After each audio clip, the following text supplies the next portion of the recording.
Seja bem-vindo a mais um episódio do teu No Intervalo, o teu podcast semanal sobre o handball nacional e internacional. O meu nome é Leonardo Bordonhos. Mais uma vez temos a nossa comentadora residente, a Maria Ema Bastos. Olá, Ema. Olá, Léo. Novamente aqui estou eu, depois de ter aceito mais um convite. Obrigada por isso, obrigada por contarem comigo. Sim, exatamente. Já sabes que aqui o teu lugar na convocatória está sempre assegurado, mas vou renovar então o convite para da próxima semana também estás aqui presente neste intervalo. Ema, aqui um episódio em que vamos abordar o Campeonato Pacar Handball 1, a 26ª jornada, uma jornada que pode ter sido decisiva para o título de campeão. Ainda faltam 4 jornadas, mas aqui o Porto a dar um passo muito grande na vitória do Clássico. Já vamos falar um bocadinho mais sobre esse jogo, abordando aqui os outros resultados. Vimos o Ismael a vencer o Avanca por 29-24, vimos o Póvoa a bater o ABC por 30-29, o Boa Hora a vencer o Gaia por 24-18. Ema, aqui um resultado, uma vitória muito importante para o Boa Hora, e 2, um resultado algo, ou seja, não esperaríamos um resultado tão dilatado, digamos assim, à entrada para este jogo. Sim, claramente que o Gaia, depois estar a atravessar um muito bom momento, apesar daquele jogo menos conseguido em Avanca, o Gaia estava-se a afirmar e a fugir da linha da manutenção, mas que é certo é que o Boa Hora conseguiu recebê-los e vencê-los por 6 bolas, num jogo que teve poucos golos, conseguiu uma vitória muito importante para fugir da linha d'água e afastar-se da São Joanense. Sim, aqui muito importante, até porque vimos, para além do Madeira Sado bater o Boa Vista por 30-27, vimos o Águas Santas vencer a São Joanense por 29-31.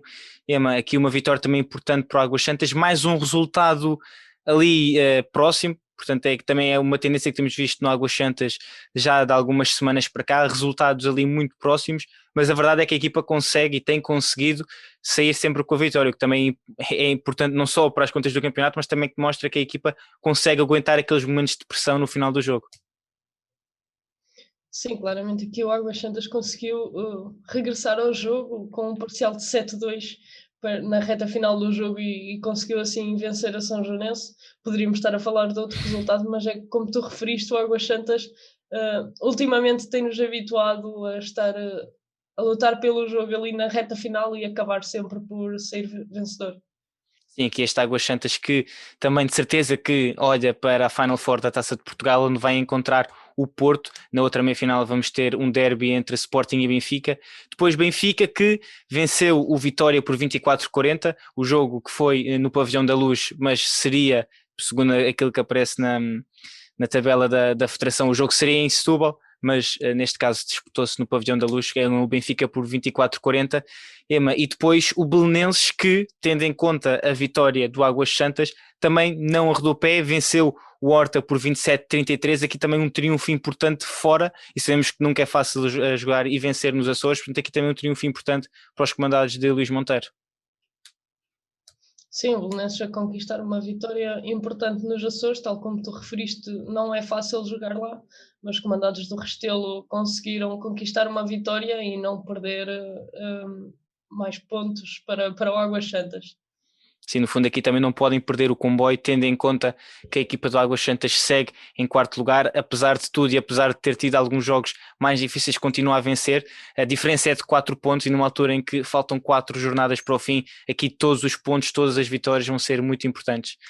Quem também teve uma vitória muito importante, não é, Ema? E aqui o jogo de que todas as equipas, não, todos os adeptos estavam a olhar, não importa de que clube eram, adeptos do Porto, Sporting, Benfica, ABC, Águas Santas, Póvoa, Belenenses. Eu acho que todos os adeptos do handball tinham este jogo marcado no calendário, até porque, tendo em conta a diferença pontual que tínhamos visto, aquilo que tínhamos vindo a falar nas últimas semanas, de que a equipa do Sporting, apesar de vermos um Porto muito forte, a equipa do Sporting vinha logo ali atrás, era apenas uma derrota, portanto estavam muito perto. E a verdade é que aqui era o jogo do tudo ou nada. Eu acho que o próprio Sporting encarou este jogo como o jogo do tudo ou nada. Aquilo que ouvimos, o professor Rui Silveira também, ele próprio admitiu que era um jogo muito importante. E eu acho que podemos concordar que se calhar não foi sempre um jogo bem jogado. Foi um jogo intenso, eu acho que aí podemos concordar que foi um jogo muito intenso, nem sempre bem jogado, mas foi um jogo com emoção. Eu acho que podemos dizer literalmente até o último segundo, porque foi um jogo em que os ataques que não começaram assim tão bem, mas depois começou a aumentar a velocidade, começámos a aumentar de intensidade e depois chegou uma altura em que parecia um jogo de loucos com parada-resposta, trocas de liderança. Sim, acho que definiste muito bem aquilo que foi este jogo entre o Porto e o Sporting, e acho que dada a importância do jogo, podemos mesmo dizer que se tratava de uma final e ambas as equipas encararam este jogo como uma final. Sabíamos que o jogo era muito mais importante para o Sporting do que para o Porto. O Porto havia vencido no pavilhão João Rocha por 6 golos e sabia que estava mais confortável, mas no entanto uma vitória do Sporting deixava as contas do campeonato muito mais em aberto do que estão neste momento. Temos que ser realistas, e com esta vitória o Porto mete uma mão e meia na taça, mas o que é certo é que foi um jogo muito frenético, muito disputado, nem sempre bem jogado, mas acho que quando volto também é isto, é as emoções à flor da pele e jogar muitas vezes com o coração e menos com a cabeça. Mas quando foi preciso, acho que os jogadores conseguiram, tanto de um lado como do outro, ganhar alguma frieza e voltar a trazer essa frieza para dentro de campo, e por isso tornou este jogo tão espetacular e tão comentado por tanta gente. E nós, antes do jogo, tivemos a oportunidade, eu e tu, de fazer a antevisão para os nossos amigos do Modalidades com Voz, a quem também deixamos aqui um abraço e agradecemos o convite, Emma. E na altura o Tigas perguntou-nos que jogadores é que poderiam ter mais impacto ou podiam ser mais decisivos. Falámos de Skok, falámos de Mitrevski, falámos de Pedro Valdés, falámos de Ruesga, de Rui Silva. Pedro Valdés, eu acho que aí, do lado do Sporting, acho que podemos dizer que foi claramente a grande figura, não há dúvida nenhuma. Houve um momento no início da segunda parte em que eu acho que ele já tinha 7 ou 8 golos, se não 9, não me engano. Não tenho a certeza de quantos golos é que ele terminou, mas houve uma altura em que ele já tinha pelo menos 7 ou 8 golos marcados, que era praticamente metade dos golos que o Sporting marcou. E acho que, e quer saber também a tua opinião, foi aquilo que esperávamos, um Sporting que, apesar de tudo, defendeu bem, tentou jogar bastante com a segunda linha, mas que quando precisava lá aparecia Pedro Valdés a dar aquela força no remate exterior, e quando era preciso algum remate mais forte e quando era preciso alguém decidir, aparecia Valdés para tentar decidir.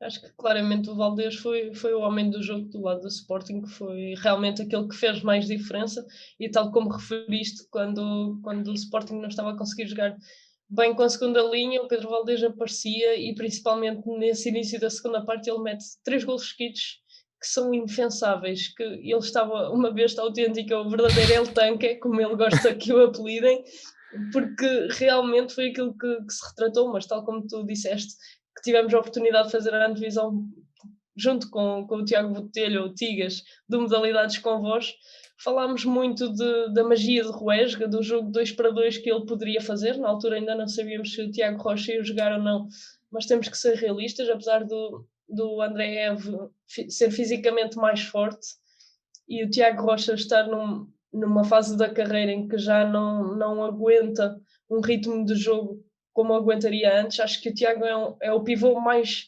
eficaz que o Sporting tem, e isso notou-se em alguns momentos, e o Ruesga conseguiu bem jogar com ele. E foi esse jogo com a segunda linha, e quando esse jogo com a segunda linha não dava, Pedro Valdés estava mesmo. Acho que fez o melhor jogo da época a nível individual. Se não fez, foi muito perto disso. Esteve mesmo muito bem. Mas eu acho que nesta fase final do jogo, nesta reta final, o que acabou por sobressair foi a condição física e como é que eu ia dizer? E o tamanho, eu não queria dizer tamanho do plantel, mas a quantidade de A opções que profundidade, existe de a um lado profundidade e do do outro. plantel, não é? Exatamente, a A profundidade profundidade do... do plantel. Sim, Porque e do olhando... lado do Sporting vimos. Força, Desculpa, força, força. Não, força, força. Tu é que és a posso. convidada, tu é Não, que do podes lado do falar. Sporting, por exemplo, nos minutos finais, vimos Rui Silva a tirar Pedro Valdés, que estava a jogar há 50 e poucos minutos seguidos, sempre a atacar e a defender, a colocar Salvador, se calhar numa altura em que o Porto estava a crescer animicamente, e o Salvador acabou por não oferecer o perigo que era suposto. Entrou num momento de pressão, mas e depois Pedro Valdés, passado 2 ou 3 minutos, voltou a entrar, mas já não estava naquilo que era, e se calhar faltou um bocadinho essa gestão ao Sporting para chegar aos momentos finais melhor fisicamente. Isso acabou por não acontecer, e também tem muito a ver por causa da falta de soluções e da pouca profundidade do plantel leonino. Sim, e isto aliás foi algo que nós falámos nessa tal antevisão, que quando olhamos para uma equipa e para a outra, e quando o Tigas nos perguntou qual é que jogadores é que achávamos que iriam ser mais decisivos, a verdade é que nós achámos que os jogadores que podiam ser mais decisivos eram quase todos do lado do Sporting, exatamente por essa escassez de opções. Enquanto que no Porto, por exemplo, podíamos falar de Miguel Martins ou de Rui Silva para a posição de central, tanto um como o outro, de certeza que iam dar garantias. Olhávamos para o Sporting e não tirando mérito nenhum, porque sabemos que Nuno Roque é um jogador com uma experiência incrível e que já tem um currículo invejável na primeira divisão, mas a verdade é que a diferença de Carlos Ruesga, mesmo na organização do jogo, a diferença de Carlos Ruesga para Nuno Roque, ou mesmo se colocássemos o Joel nessa conversa, é maior do que a diferença do Rui Silva para o Miguel Martins em termos do jogo jogado, em termos do impacto que iam ter.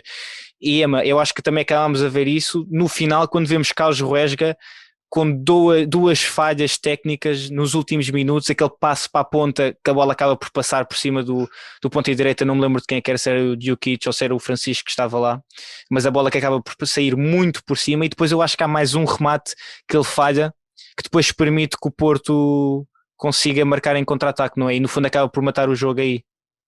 Não sei se... Sim, eu acho que isso tem um bocadinho a ver também com o desgaste e o cansaço. Exato, é isso que eu estou a querer dizer. Porque não é muito normal nós vermos Ruesga a cometer falhas técnicas, e no momento em que o Porto está com menos 2 jogadores a defender, e há muito espaço para explorar um para um, que sabemos que Carlos Ruesga é uma máquina no 1 para 1, mas que é certo que ele já tinha quase 60 minutos de jogo nas pernas, jogo ofensivo, e eu lembro-me que a bola veio da ponta esquerda, sempre a atacar o espaço, e o Carlos Ruesga tinha imenso espaço para explorar 1 para 1 em cima do Fábio Magalhães, e ele acaba por...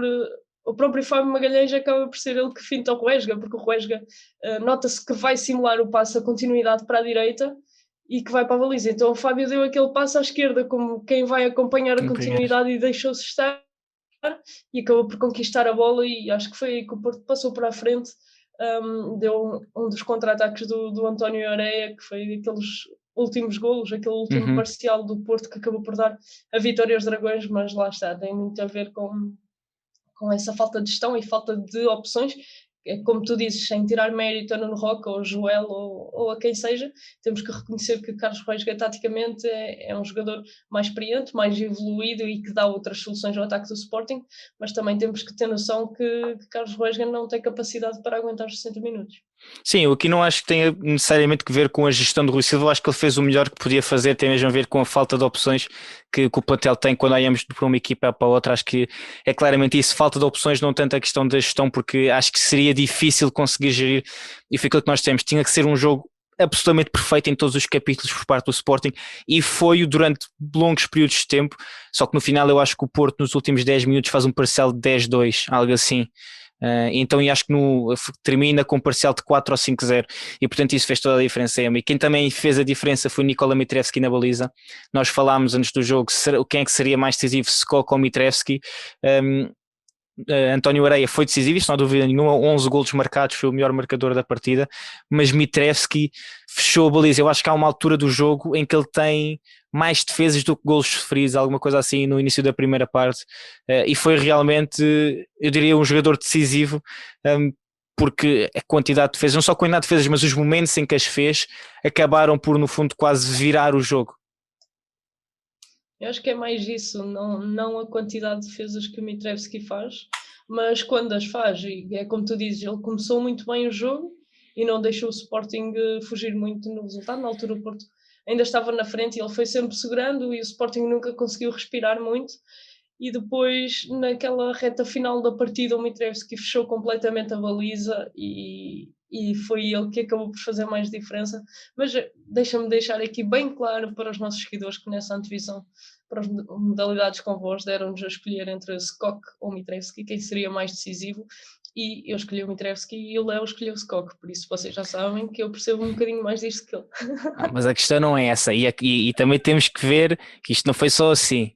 Depende, e a minha argumentação, eu mantenho a minha argumentação pela escolha do Skok, porque eu acreditava que para o Sporting vencer seria muito mais importante o Skok ser decisivo e assumir um papel transcendente do que propriamente o Mitrevski. Quando olhamos para defensivamente para a equipa do Porto e para a equipa do Sporting, eu acho que defensivamente o Porto é mais coeso do que a equipa do Sporting, e portanto achava que por aí o Skok ia ter que aparecer muito mais.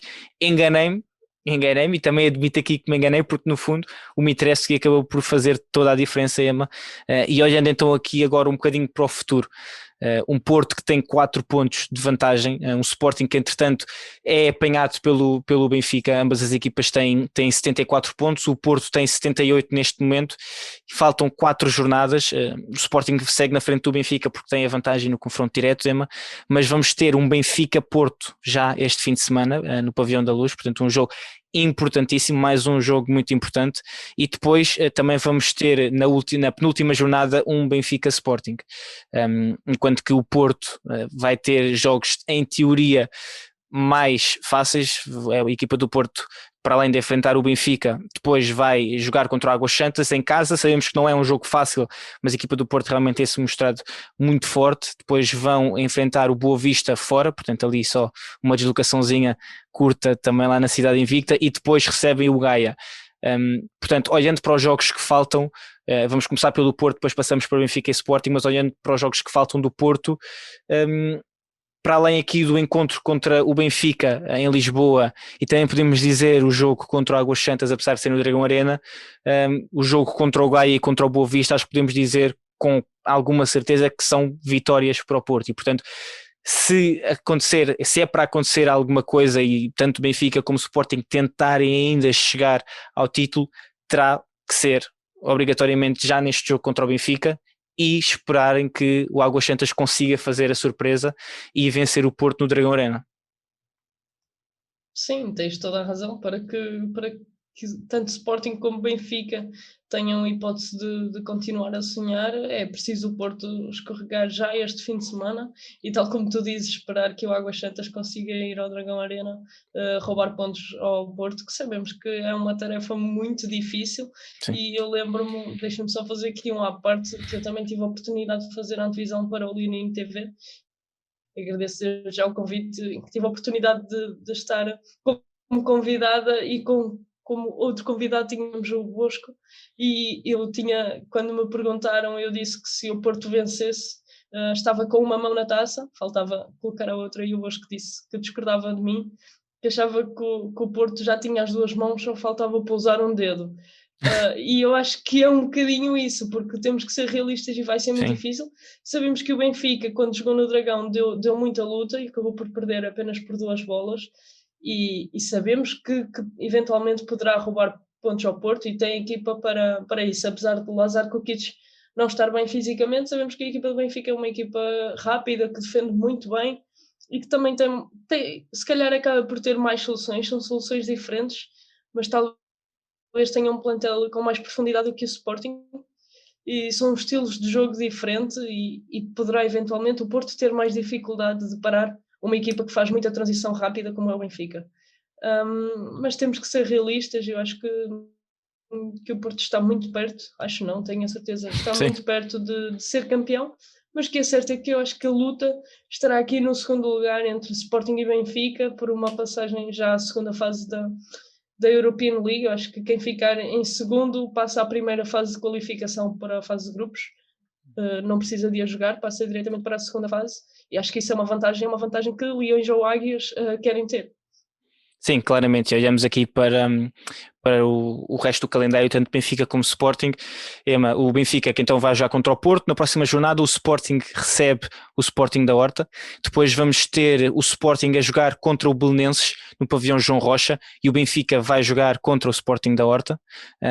Depois, na 29ª jornada, vamos ter o derby Benfica-Sporting. É este aqui que será então um jogo absolutamente decisivo, porque absolutamente decisivo também depende muito daquilo que se passarem nos outros jogos, não é? Depende muito daquilo que se vai passar neste Benfica-Porto.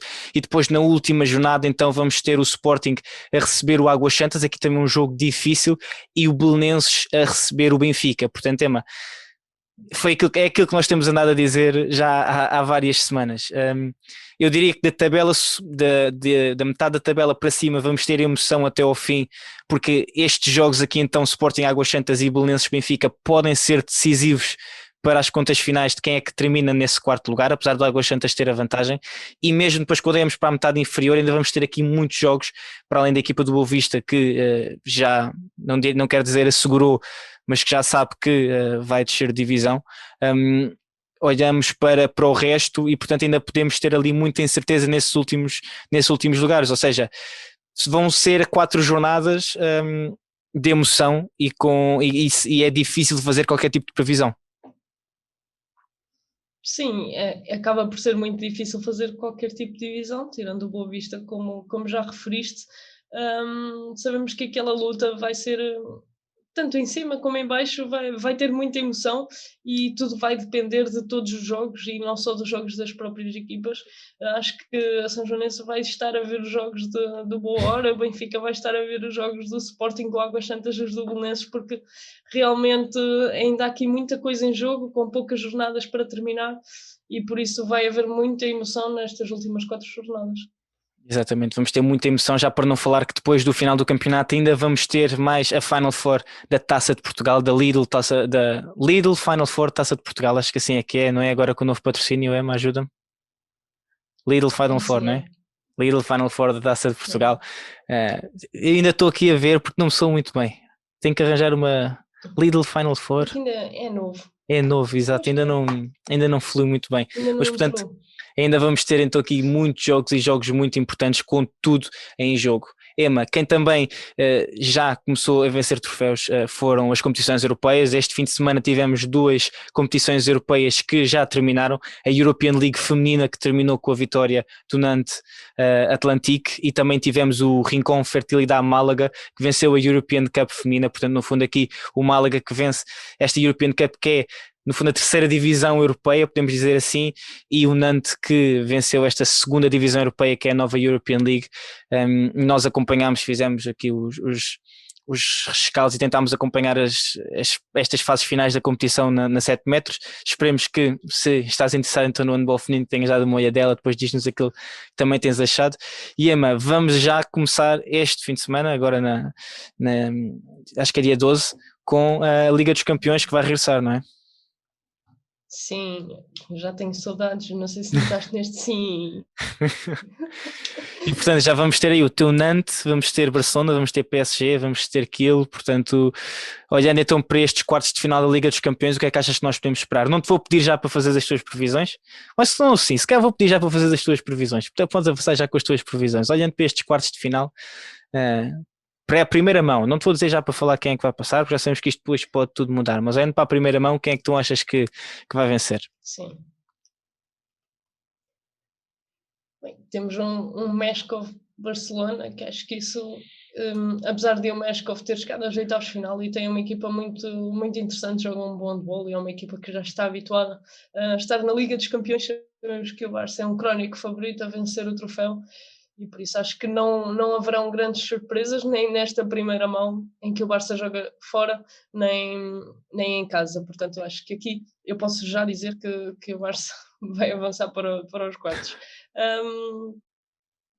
Quanto à equipa, ao jogo Kiel PSG, acho que poderá ser muito interessante. Sabemos que o PSG, apesar de ter um investimento ginórmico, nunca venceu a prova europeia e está ano após ano à procura de conseguir vencer a Liga dos Campeões, mas tem um adversário muito complicado pela frente, o atual campeão europeu, o Kiel, os alemães do Kiel, que jogam a primeira mão em casa, e acho que vai ser muito difícil para os franceses irem lá vencer, mas sabemos que é bem possível, e acho que este jogo na Alemanha poderá ser muito interessante, e se o PSG conseguir fazer um bom resultado jogando a segunda mão em casa, poderá ter alguma vantagem. Acho que vamos ter muito espetáculo aí. Depois seguimos no dia 13 para a Dinamarca, para o Aalborg Flensburg, e deveríamos aqui estar a viajar para Portugal, para o Porto Flensburg, só um à parte, mas acho que o Flensburg é favorito pela campanha que tem feito, principalmente na Liga dos Campeões. Acho que este ano estão ainda mais fortes do que aquilo que nos tem habituado, e sabemos que o handball não é um handball muito forte, e os dinamarqueses acho que têm que estar melhores do que estiveram em alguns momentos para conseguir vencer os alemães. que jogam este primeiro jogo na Dinamarca. Quanto ao Nantes Veszprém, eu acho que não vale a pena dizer muito. Não, eu acho que no fundo já está dito, Não, já por sabemos o acaso, que é que. digo-te já. Não, agora deixa-me dizer. Eu gosto É muito assim, do eu sei que Nantes, toda a gente tu sabe, esperas que o Nantes se ganhe, não sabe, devia saber da minha paixão. tu esperas que o Nantes ganhe, Não, espera, mas posso não, tu falar? queres que o Nantes ganhe, mas realisticamente achas que se calhar vai ser mais difícil do que. Não. Eu Não? gosto muito de Então Nantes, pronto. ponto. Sim, ok. O Veszprém, para mim, é provavelmente a segunda equipa europeia. Eu tiro aqui o Barcelona destas contas, porque eu acho que o Barcelona tem um handball que apaixona toda a gente que o vê. Mas se eu tirar o Barcelona da Europa, acho que se tivesse de escolher duas equipas com quem eu mais me identifico, ou quem mais gosto, talvez fosse o Nantes e o Veszprém. Por isso eu acho que este jogo é um bocadinho especial. E sabemos que o Veszprém tem um plantel, se não é o melhor neste momento na Europa, está muito perto disso. Tem excelentes estrelas, mas o que é certo é que também nunca venceu a Liga dos Campeões, apesar de já ter estado em 6 Final Fours, e isto é quase que os húngaros pensam que estão a ser embruxados, porque realmente é complicado chegar à Final Four, mas chegar lá 6 vezes e não vencer nenhuma, acho que parece bruxaria, não é? Mas acho que este jogo entre o Nantes e o Veszprém, sendo a primeira mão em França, e o Nantes é muito forte a jogar em França, acho que vai ser interessante ver este jogo, e os franceses poderão sem dúvida vencer, e eu espero que consigam vencer nesta primeira mão. E a segunda mão é curioso que na Hungria já vão haver adeptos, e por isso acho que vai ser muito difícil para o Nantes conseguir passar esta fase, mas eu espero que, se conseguirem vencer esta primeira mão, vão para o segundo jogo com outra confiança e com outra esperança também. Mas acho que eu, se tiver de escolher os dois melhores quartos de final, é o Kiel PSG e o Nantes Veszprém, sem grandes dúvidas. No fundo disseste que não, mas a verdade é que foi aquilo que eu disse, que esperas que o Nantes ganhe, mas sabes que vai ser difícil, porque o Veszprém, apesar de, e nós na altura, quando foi a Final Four, em dezembro da Liga dos Campeões, também lá na altura falámos sobre este plantel que o Veszprém tem, a quantidade de opções que tem. Na verdade, no final chegou o Kiel à frente e acabou por vencer. Kiel que ainda não se sabe se Sander Sagosen vai jogar ou não, acho que ele não jogou nos últimos 2 jogos do Kiel. E pelo menos foi aquilo que eu tenho visto no Twitter. Fala-se muito, será que Sander Sagosen vai jogar agora contra o PSG ou não? Portanto, tal como a Emma disse, é assim, aquilo que vamos ter vai ser handball de muita qualidade nestes quartos de final da Liga dos Campeões. Podes acompanhar tudo o que se vai passar no site a 7 metros ou nas nossas redes sociais. Vamos ter também a primeira mão da final agora da European Cup, esta terceira divisão europeia, entre o AEK de Atenas, da Grécia, e a equipa do Istad da Suécia, se eu não me engano, acho que é assim que se diz, Istad, deve ser. Só se tivermos aqui alguém que viva na Suécia, algum sueco a ouvir-nos, então que depois nos diga, ou me diga se estou a dizer bem ou não. E no final ainda do mês de maio depois vamos ter a Final Four da European League, que vai ser em casa do Rhein-Neckar-Löwen. Portanto ainda vamos ter aqui muito handball. Agora estamos a entrar na fase de todas as decisões neste final de época, e vamos ter muita emoção, vamos ter muito handball, e handball de qualidade, que no fundo é isso que nós também mais queremos. E sabes que podes acompanhar tudo, seja lá fora na Europa, seja também aqui dentro de Portugal, no site a 7 metros, em www.7metros.com.pt, ou nas nossas redes sociais, no Twitter, no Instagram, no Facebook, no TikTok, no YouTube, no Spotify, no Apple Podcasts, no Google Podcasts. Diz-nos também, Emma, eu já passo a palavra para ti, mas quero saber mesmo a opinião das pessoas, algo que nós temos andado a fazer agora no nosso Twitter, não é, que tem sido o acompanhamento dos jogos no Twitter com as principais incidências. Diz-nos se tens gostado de ver isso ou não, se é algo que queiras ver mais em mais jogos. Nós vamos ter isso em consideração, vamos tentar fazer isso o máximo de vezes possível para te levar esses jogos, se não os conseguires ver na televisão em direto. Emma, podes deixar então aí a tua mensagenzinha. É exatamente isso, façam o que o Léo manda, o que o Léo pede, porque é bom para nós sabermos aquilo que vocês gostam, para que possamos fazer ainda mais do que vocês gostam e menos daquilo que vocês menos gostam, porque eu tenho a certeza que não há nada que vocês não gostem de todo. E retirando isso, quero pedir desculpa porque eu, na semana passada, disse que até ao final da semana ia sair a novidade e a novidade não saiu. Mas eu espero que, quando me estão a ouvir, se não saiu, fiquem muito atentos, porque está mesmo aí à espreita a nova estampa da 7 metros. E pronto, é só para eu pedir desculpa porque eu disse que ia sair no final da semana e não saiu. E às vezes eu também erro. E é só isso, continuem-nos a seguir, a dar o nosso apoio e para a semana cá estarei de novo. Exatamente, vão então sair essas estampas novas, essa surpresa que a Emma falou. Não sei se nos estiveres a acompanhar no YouTube, então vais rever que tanto eu como a Emma estamos agora com as sweats da 7 metros, que tu também podes comprar na nossa loja, que está disponível no site em www.7metros.com.pt mais uma vez. Portanto, relembrar mais isso, agradecer todo o apoio que nos têm dado e relembrar que nós vamos continuar aqui semana após semana, dia após dia, a levar tudo aquilo que se passa no mundo do handball, seja lá fora, seja cá em Portugal. E agora é que tu vais ter mesmo que estar atento, porque estamos a entrar na fase das decisões. Todos os dias vamos ter mais informação, vamos ter jogos mais interessantes e, portanto, se queres saber tudo o que se passa, então tens que estar mesmo atento. Portanto, vai-nos seguindo nas redes sociais. Este foi mais um episódio do No Intervalo, comigo, Leonardo Bordonhos, com a Maria Ema Bastos. Não percas o próximo episódio, porque nós também não. Até à próxima.